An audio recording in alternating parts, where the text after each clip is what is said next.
আসসালামু আলাইকুম। আশা করি সবাই ভালো আছেন। সো আজকের ভিডিওটা হচ্ছে কাইন্ড অফ যে আমি বেশিরভাগ কোয়েশ্চেন পাইছি এটা নিয়ে, এই জন্য বেসিক্যালি ভিডিওটা করা।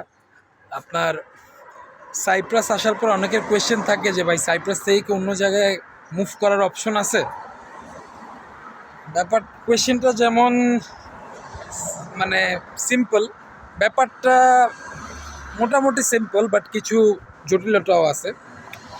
আচ্ছা, স্টুডেন্ট ভিসায় যখন একটা স্টুডেন্ট আসে এখানে, হ্যাঁ, তিনটা মাধ্যমে হচ্ছে যে সাইপ্রাস থেকে মুভ করা যায়। আমি যতটুকু আর কি ডাটাবেস হচ্ছে কালেক্ট করছি সেই হিসেবে বললাম। সো এর মধ্যে প্রথমটা হচ্ছে গিয়ে আপনি যেই কোর্সে আসছেন সেই কোর্সে আসার পর হচ্ছে যে অন্য কোর্সে আপনার আইএলসের মেয়াদ থাকতে থাকতে আপনি হচ্ছে যে মানে আরেক দেশে অ্যাপ্লাই করে চলে যেতে পারবেন। এটা হচ্ছে একটা মুভ করার অপশন। হ্যাঁ, ফার্স্ট। সেকেন্ড অপশন হচ্ছে আপনার যখন আপনি পিঙ্ক কার্ড পাবেন, পিঙ্ক কার্ড পাওয়ার পরে আপনি ইউরোপীয় ইউনিয়নভুক্ত যে দেশগুলো আছে মানে আপনার সেনজেন না, নন সেনজেন, ওগুলো তো হচ্ছে আপনি ট্রাভেল করতে পারবেন। ঠিক আছে। সো সাপোজ আপনি সার্বিয়া ট্রাভেল করলেন, সার্বিয়া ট্রাভেল করার পর কিন্তু আপনি যদি হচ্ছে সেনজেন ভিসার জন্য দাঁড়ান, দেন ইউ আর অ্যাপ্রুভড। কারণ বেসিক্যালি ট্রাভেল হিস্টোরি থাকলে হচ্ছে সেনজেন ভিসা অ্যাপ্রুভ করে দেয় সাইপ্রাস থেকে। সাইপ্রাসেরও নভেম্বরের মধ্যে সেনজেন হওয়ার একটা অপশন আছে, অ্যানাউন্সমেন্ট শুনছি, বাকিটা আল্লাহর ইচ্ছে। এবার একটু জোরদার সেনজেন হওয়ার আর কি যে ব্যাপারটা, এই গেল একটা সিস্টেম। আপনি হচ্ছে সার্বিয়া ঘুরে বা বসনিয়া ঘুরে তারপর আপনি আসলে ট্রাভেল হিস্ট্রি বানায় আসলে আপনার কিন্তু সেনজেন ভিসা দিয়ে দিচ্ছে, বাকিটা আল্লাহর ইচ্ছা মোটামুটি। হ্যাঁ, তারপর গিয়ে যেটা ব্যাপার সেটা হচ্ছে গিয়ে যে আপনি আরে মোবাইল রে, তারপর গিয়ে ব্যাপারটা হচ্ছে যে আপনি এইভাবে নিয়ে তারপর যাবার পর ওই যদি সুবিধা করতে পারেন আর কি, লোকজন থাকে আস্তে আস্তে। স্পেনের কথাই ধরেন না, এখন তো স্পেনে মোটামুটি একটু শিথিল করছে সিস্টেম, যদিও কষ্ট আছে। ব্যাপারটা হচ্ছে এই জায়গাতে। হ্যাঁ, বাট গিয়ে যদি কেউ থাকে বা আপনি যদি একটু স্ট্রাগল করেন, আশা করি কাট করে ফেলতে পারবেন, বাকিটা আল্লাহর ইচ্ছা। হ্যাঁ, সব কিছুতে জটিলতা যেমন আছে ঠিক তেমনই সিস্টেমও আছে কিছু, যেগুলো বুঝতে হচ্ছে করা যায়। তারপর ব্যাপারটা হচ্ছে গিয়ে যে আপনার থার্ড সিস্টেম যেটা, থার্ড সিস্টেমটা হচ্ছে ভাই আমি কাউকে সাজেস্ট করি না, কিন্তু অনেকে বলে আমার কথা, ভাই আমার এই জিনিসটা আমার পার্সোনালিও পছন্দ না।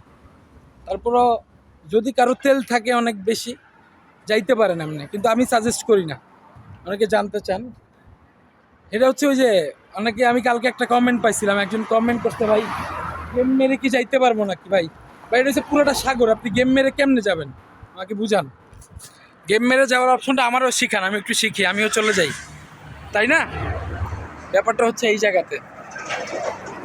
সো থার্ড অপশনটা হচ্ছে এমন যে সার্বিয়া যাবার পর আপনি ওইখান থেকে হচ্ছে যে যদি দালাল মালাল ধরতে পারেন, গেম মেরে চলে যাওয়া।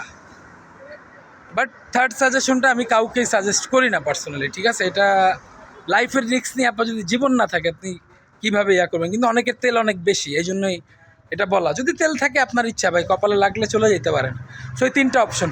আর অনেকের কোয়েশ্চেন থাকে হচ্ছে যে ক্রেডিট ট্রান্সফার। ঠিক আছে ভাই, আপনি সাইপ্রাসে দুইটা জিনিস বুঝে রাখেন, আপনি আজীবন থাকলেও আপনি এখানের পিআর পাবেন না। সেকেন্ড হচ্ছে যে আপনি এখান থেকে ক্রেডিট ট্রান্সফার করার অপশন খুব কম, ভাই খুব কম। ক্রেডিট ট্রান্সফার করলে এমনও আছে, আপনি আপনার ইউনিভার্সিটি আপনারা বলবে তাহলে পুরো টিউশন ফি পেমেন্ট করে যাও। আপনি এখন 4 বছরের যদি ব্যাচেলর আপনি টিউশন ফি কীভাবে পেমেন্ট করবেন?